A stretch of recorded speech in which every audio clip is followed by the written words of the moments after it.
Hey guys, Palsteron here, and today we're going to answer the question that has been asked for millennia. What Ballista build to play? But before we even go into that, I want to outlet some things that are important to me because not everybody likes Ballista. So we're quickly going to talk about what the downside of Ballista builds are in general, and then also the upsides. The number one complaint about Ballista builds, hands up, is stuff dies behind you, so I have to backtrack for loot. And this is not really a problem that I have that much, but I think I identified what the problem usually is. People's loot filters. If you want to pick up all that small garbage like chance orbs, orb of alterations, right? I understand. Do it. If you own Soul Zephon, I understand. If you own trade, I mean, you're losing out, but whatever, right? This is not going to be a build for you. I am astounded, not only by the amount of players, but also by the amount of streamers who don't disable Orb of Alterations and Chance Orbs on like day 3, day 4. They're literally doing like Deli, I don't know, 80% Deli, but they will still show and have the worst loot filter of all time. If you have a efficient filter, not that much stuff will drop during the map with normal mobs, right? And whenever there is a breach or a legion or a blight, there is no backtracking because the loot just explodes in front of you. So will there sometimes be backtracking? Yes. Should you experience it that much? Probably no, but I'm not going to tell you how to play the game. I'm just telling you that if you're a person like that who likes to pick up a lot of stuff, Ballista builds will be annoying at some points. The second one is pretty understandable, not dealing damage yourself, maybe feeling like a support. Totally get it, right? Sometimes you want to have that visceral feel of just clobbing an enemy with your axe. If you're somebody like that, Ballista builds are probably not going to be for you, right? The third thing, Ballistas can die. Now, I want to quickly talk about this. For all the Ballista players out there who have their stuff dying constantly, right? Especially artillery Ballista builds. Please, I know this is out of your way. This cluster is vital and you need to take it. Unfortunately, there isn't that much LE res for totems on the tree, or you can get it on medium clusters, but it's kind of inefficient, right? This wheel has Panopticon, it has Surveillance, it has really good small nodes. You should be taking it. Like, look at how I traveled here. It seems inefficient, but in the grand scheme, it's still good because I know how these Ballista builds play. In endgame, you can even go for a constellation like this where you pass through the life instead of the damage, right? As soon as you have enough damage, why not? These are your main damage dealers. If you play a self-attack or self-cast build, you're the damage dealer. Imagine you running around with 40 res. That's the default that a totem has. 40 res through a map. And you expect to do red maps, invitations, uber bosses without any problems. Ridiculous. Don't do that. Two things you want. You want Ironwood with 30 res, then you're on 70 res. And then you also want one jewel. Let's see if I have it here. There it is. With totems gain elemental res. It goes from 5 to 10, so you're always going to get it. And you're capped. Also, you can get up to 70% totem life right here. Don't underestimate that either. Once again, it is important to get some defense on your totems.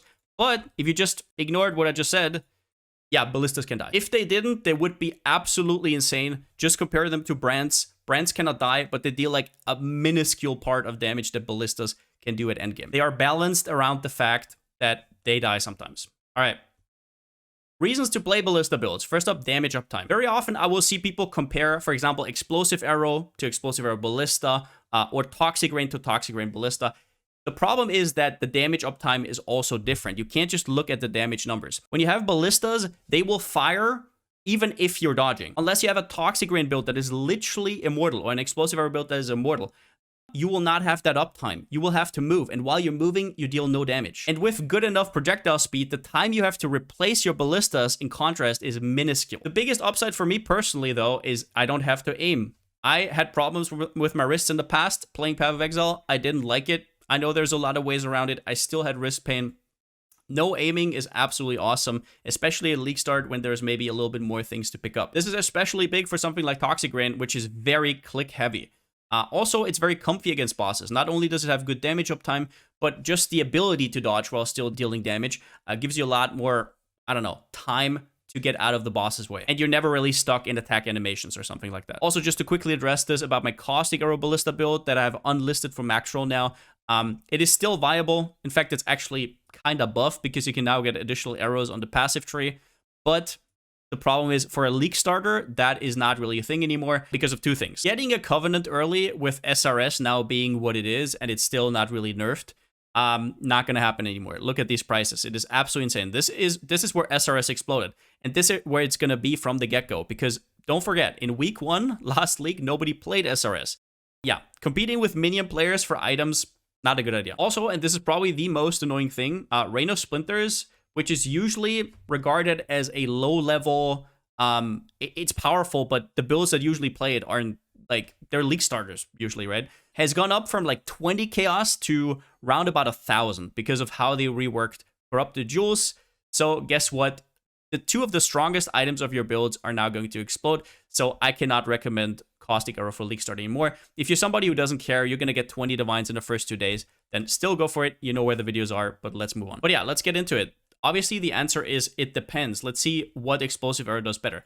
Explosive Arrow is a lot more solo stuff on friendly. There's no real uniques required for the build whatsoever. Toxic Rain also deals good damage on low gear, but at some point it needs uniques like, for example, Wilma's Requital or Lightning Coil for its defense. Also, Explosive Arrow Ballista is a little bit better than Toxic Rain when it comes to Breach and Legion Clear. Now, don't get me wrong, both builds are not that great. Ballista builds in general are not that good at these momentum-based events. But if you have to decide between them, definitely go for Explosive Arrow, or if you just want to sprinkle them into your Atlas passive tree.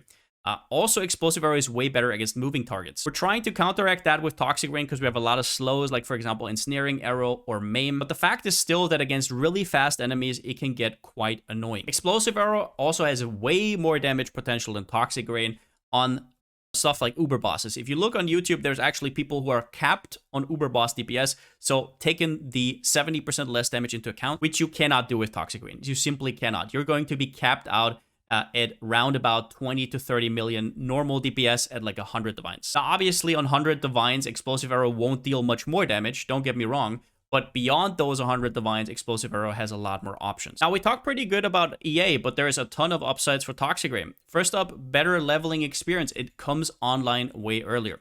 If we look at Act 1, this is how long you're going to play Caustic Arrow, and right after, you can immediately get into Toxic Rain. On Explosive Arrow, you're looking at round about level 38-ish until you can actually respec, and before that, you will have to be a spellcaster. And not only are the early levels easier, you also have to respec way less. I think it's like only 1 or 2 points versus EA, which has to respec around about 16. Also, a huge downside of Explosive Arrow is the recovery. We have to use 2 life flasks, and they are reactionary. Whereas with Toxic Rain, you only have to use 1 and you will get insane regeneration because of Master Surgeon. You're going to feel like a Righteous Fire build, or even crazier. It's going to be a ton of regen. Now, you also have the insane endgame defenses with Perma Progenesis. Progenesis is one of the strongest flasks in the game. I don't have it in the mid-game version. I have it in the end-game version. Progenesis is, basically on top of already having Petrified Blood, you take another 25% of life loss over 4 seconds instead, which basically makes it so your regen can fight against that damage, and we have a lot of regen, so that's easily. It also scales with all the small nodes here, which give increased flask effect, as well as natural remedies. But yeah, once again, the damage potential is capped at some point when it comes to Toxic Rain. With Explosive Arrow, it goes up like crazy. So Toxic Rain, a lot better defensively.